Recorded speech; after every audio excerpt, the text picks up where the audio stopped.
মালামাল খালাস না করে বম্ব স্টোর করে রাখা হয়েছে না। তো এতে অনেক সময় বাজারে নিত্য প্রয়োজনীয় পণ্যের সংকট তৈরি হয়।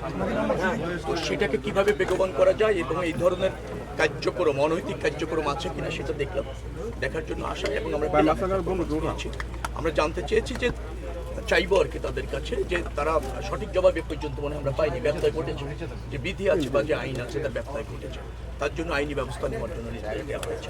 পাশাপাশি এখানে বিশ্ব ব্যাংকের একটা প্রজেক্ট ছিল টার্মিনালের, সেই প্রজেক্টটা বন্ধ আছে এবং আমাদের নিজেদের অর্থায়নে আরও কিছু কাজ করে টার্মিনালটাকে যাতে ফাংশন করানো যায় সেই কাজগুলি চলমান আছে।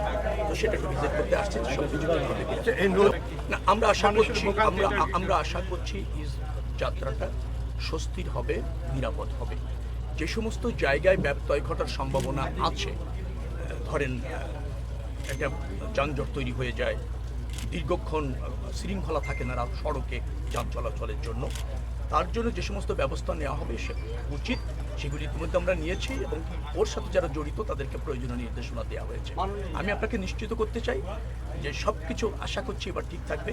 গতবার মোটামুটি একটা স্বস্তি যাত্রা হয়েছে, এবার তার চেয়ে আরও বেশি মনোযোগী এবং আরও বেশি আপনার তৎপর থাকবে সব সংস্থাগুলি, বিশেষ করে ট্রাফিক বিভাগ, তারপর রয়েছে আমাদের নৌতে কোস্টগার্ড আছে, নৌ পুলিশ আছে, আনসাররা আছে, তারা কাজ করবে এবং আমাদের যে টিম আছে তারাও সার্বক্ষণিক থেকে নিশ্চয়ই নিশ্চিত করবে। আমরা দিয়েছি, আমি ডেকে বসেছি, কোনো ভাড়া বাড়বে না, আর যারা এইভাবে ভাড়া বাড়ানোর চেষ্টা করবে তাদের বিরুদ্ধে কঠোর ব্যবস্থা নেওয়া হবে। আমরা এ ব্যাপারে আমাদের পরিবেশ মন্ত্রণালয়কে জ্ঞাত করব, পরিবেশ আবার ধরেন আমাদের পানি সম্পদ মন্ত্রণালয়কে জ্ঞাত করব, আর আমাদের জায়গা থেকেও কিছু করণীয় আছে সেগুলি আমরা এই দেখার পরে চিহ্নিত করবো। আমি মন্ত্রণালয় চিহ্নিত করে আমাদের মন্ত্রণালয় থেকে যে পদক্ষেপগুলি নেওয়া দরকার ডেফিনেটলি সেটা আমরা দ্রুততম সময়ের মধ্যে। আপনি চাঁদাবাজির সুনির্দিষ্ট তথ্য আমরা জানতে পারলে ভালো, আমরা সবসময় এটা মনিটরিং করি, যেখানে যতটুকু ব্যত্যয় পাওয়া যায় সেটা নিবৃত্ত করার চেষ্টা আমাদের থাকে এবং আমরা স্বরাষ্ট্র মন্ত্রণালয়কে সেটা অবগত করি, কারণ এটা ফৌজদারি অপরাধ।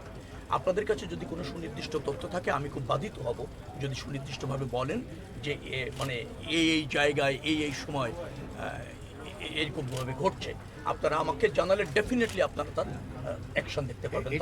না, আমি বলছি গোয়েন্দারা কাজ করে, তারপর গোয়েন্দারাও তো সবসময় সফল হয় না, সাংবাদিকরা তো আরও বেশি অনুসন্ধানী রিপোর্ট যারা করে আরও বড় গোয়েন্দা। আমরা চাই যে আপনারাও আমাদেরকে সহযোগিতা। হাতের ব্যাগের টোলের কোনো সুযোগ নেই।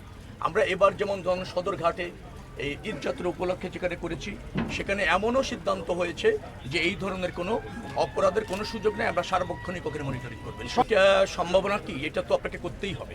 তো যেহেতু ওখানে কি কারণে বন্ধ আছে আমাদের একটু জানার প্রয়োজন আছে বিস্তৃতভাবে, তো সেইটা যথাযথভাবে জেনে নিশ্চয়ই দ্রুততম সময়ের মধ্যে করার মানে চেষ্টা থাকবে এবং পদক্ষেপও থাকবে।